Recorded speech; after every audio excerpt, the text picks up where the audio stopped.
La 6e étape de la Vuelta, le 65e Tour d'Espagne cycliste, une étape courte, une étape nerveuse, une étape longue de 151 km. Et nous sommes déjà à 40 km de l'arrivée avec un peloton qui roule en file indienne, qui est un peloton qui roule fort sous l'impulsion de l'équipe Katusha, l'équipe de Filippo Pozzato notamment. Une équipe Katusha qui roule tout simplement à la poursuite des 3 hommes de tête. 3 hommes qui sont partis dès le kilomètre 0. Forcément, étape courte, étape nerveuse. Eh bien, les échappés n'ont pas traîné dès le kilomètre 0. 3 hommes se sont dégagés à l'avant de la course. Javier Estrada, l'Espagnol de l'équipe Andalusia. Marcus Eichler, l'Autrichien de l'équipe Milram. Et Freddy Bichot, le coureur français de la formation B-Box. Ces 3 hommes ont compté jusqu'à 10 minutes d'avance. Au kilomètre 30, 10 minutes d'avance. Vous le voyez, l'écart s'est creusé très très vite. L'écart est retombé tout aussi vite, puisque 40 km plus loin, il n'avait plus que 4 minutes d'avance. Ensuite, ils ont repris un petit peu de champ par rapport au peloton, plus de 6 minutes.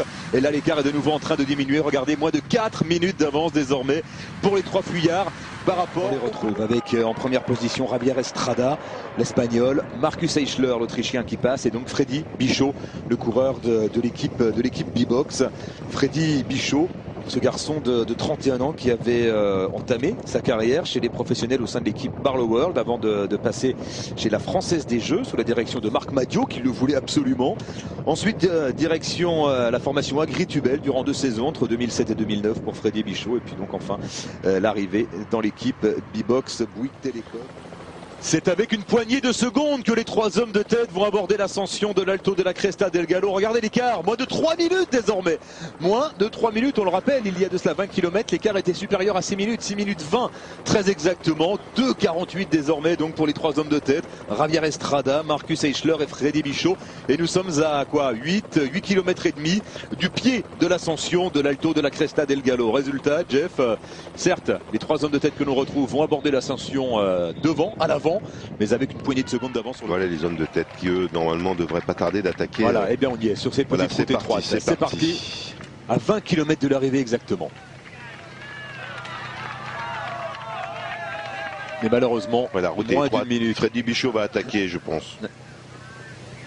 Ah oui, Freddy Bichot qui est un bon grimpeur, hein, Jeff. C'est un bon grimpeur, Freddy Bichot.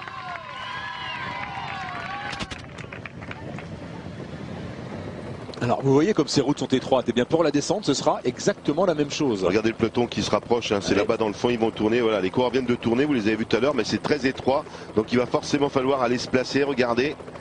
Ah ben on va pas les voir. Marcus Eichler qui a déjà, semble-t-il, quelques signes de lassitude, alors que c'est Javier Estrada pour l'instant qui est en tête. Oh là là, la moto, qu'est-ce qu'elle fait là? Elle est plantée au milieu du paquet. Oh là là. Alors là, ceux qui ne sont pas bien placés, Jeff, vont payer cher. Ben là, ils sont en plein milieu du peloton là. Alors on nous signale un ennui mécanique pour un coureur au sein du peloton. On n'a pas encore l'identité de ce coureur. Et Freddy Bichot qui va passer à l'attaque sans doute assez rapidement. Je pense qu'il va accélérer de toute façon. Il a plus que ça à faire, hein, Freddy Bichot. Voilà, c'est fait. Voilà, Marcus Eichler qui décroche. Alors il est allemand, Marcus Eichler, et non pas autrichien, comme je l'ai dit en préambule. Marcus Eichler distancé, Freddy Bichot qui insiste, Estrada distancé également. La Freddy Bichot que l'on retrouve maintenant, qui tente le tout pour le tout. Freddy Bichot qui insiste. On n'a pas encore l'écart entre Freddy Bichot et le peloton.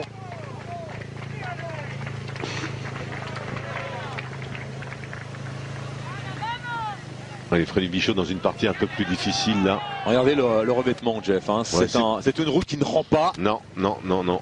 Route très étroite. Revêtement incertain avec un goudron plutôt en mauvais état. Et là c'est Estrada qui se fait reprendre. Estrada qui va être repris, donc il est clair que le courant de chez Milram, Eichler a été repris. Hein.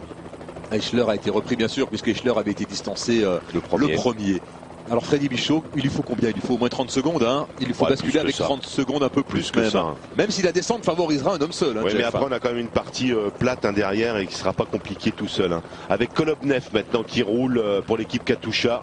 Le champion de Russie, Alexandre Kolobnev. Regardez la route. Ouf, 15 secondes, il a pris un éclat, il a perdu 20 secondes, là c'est pas possible Freddy Bichot. Mais ça a accéléré derrière, hein. On a vu Kolobnev, hein. On est à 3 km, non, 20 km de l'arrivée. Donc 3 km du sommet, mais il faut se méfier avec les indications. Hein. Parce qu'en fait, ils ont mis la pancarte parce qu'il y avait un seul arbre. Donc... non, c'est... non, Eichler n'avait pas été repris encore. Non. Marcus Eichler n'avait pas été repris, voilà qui est fait. Quel travail de Kolobnev là. Voilà, il n'y a plus qu'un homme devant désormais, c'est sûr, c'est lui, c'est Freddy Bichot. 17 secondes d'avance, nous annonce Radio Course. 17 secondes d'avance pour Freddy Bichot par rapport au peloton. Bichot est repris. Bichot est repris, il y a eu Soft en troisième position. Regardez Gilbert en deuxième position, la facilité. Facile, les mains au du guidon, pas de problème. Avec c'est Tondo qui est derrière pour le coureur de l'équipe. Cervélo, c'est Cervélo, exactement. Vous voyez, un petit ravitaillement de Philippe Gilbert, les copains avec le camping-car. Carpets devant Gilbert, tous les favoris sont là. Tous les favoris sont là. Gilbert a fait une grosse impression dans cette ascension. C'était plus une ascension pour puncher, hein, Jeff, que pour grimpeur. Elle est courte, elle est nerveuse cette ascension, avec des pourcentages parfois délicats. Pozzato qui s'accroche en troisième position, vous le voyez, là vous l'apercevez. Mais il va basculer avec les meilleurs. Allez, Gilbert, Pozzato. Voilà, c'est fait. On est au sommet de l'Alto de la Cresta del Gallo. Il reste 17 km à accomplir exactement. Et attention, attention à la descente. Oui, parce que c'est exactement ce que l'on a vu pour la montée. Hein. C'est le même genre. C'est Perrault, ça, qui a eu un ennui. Il est tombé, Perrault. Une fois. Il est tombé. Aïe, aïe, aïe, aïe, aïe. Il est maudit, hein, Jean-Christophe Perrault. C'est pas la première fois que ça lui arrive. Ce genre d'accident. Il va passer avec, on va dire, avec Greg Gabolet. Une vingtaine de secondes de retard à peu près. Hein. Avec Greg Gabolet, bien, hein, il va revenir dans la descente peut-être, le Slovène. Avec un coureur de l'équipe Astana, c'est bien joué. Ça peut être Daichenko.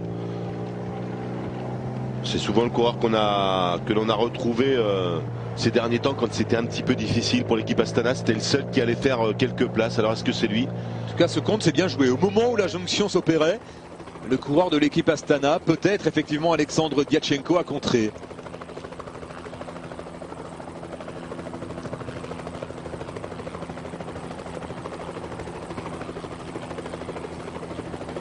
Attention, la descente n'est pas terminée. Il y a encore des virages serrés. Hein. Il y a encore des virages assez techniques. C'est Fofonov qui est sorti. Dimitri Fofonov pour l'équipe Astana. 10 km de l'arrivée pour Dimitri Fofonov. Oh, il n'y a plus rien du tout.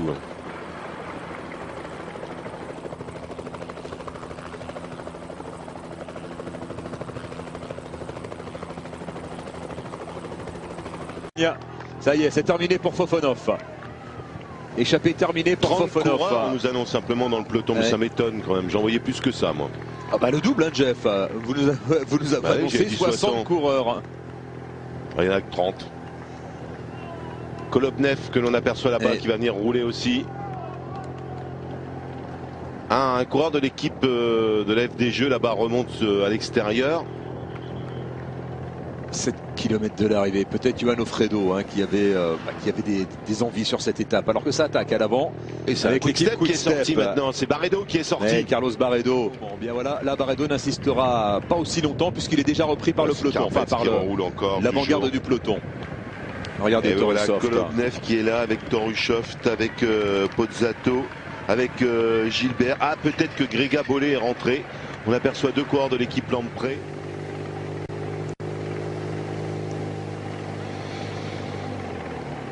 Moins de 5 km à accomplir dans cette sixième étape du Tour d'Espagne. Nous sommes dans les rues de Murcie. Pour l'instant, l'équipe Katusha toujours aux avant-postes avec le grand Vladimir Carpets, ancien meilleur jeune du Tour de France.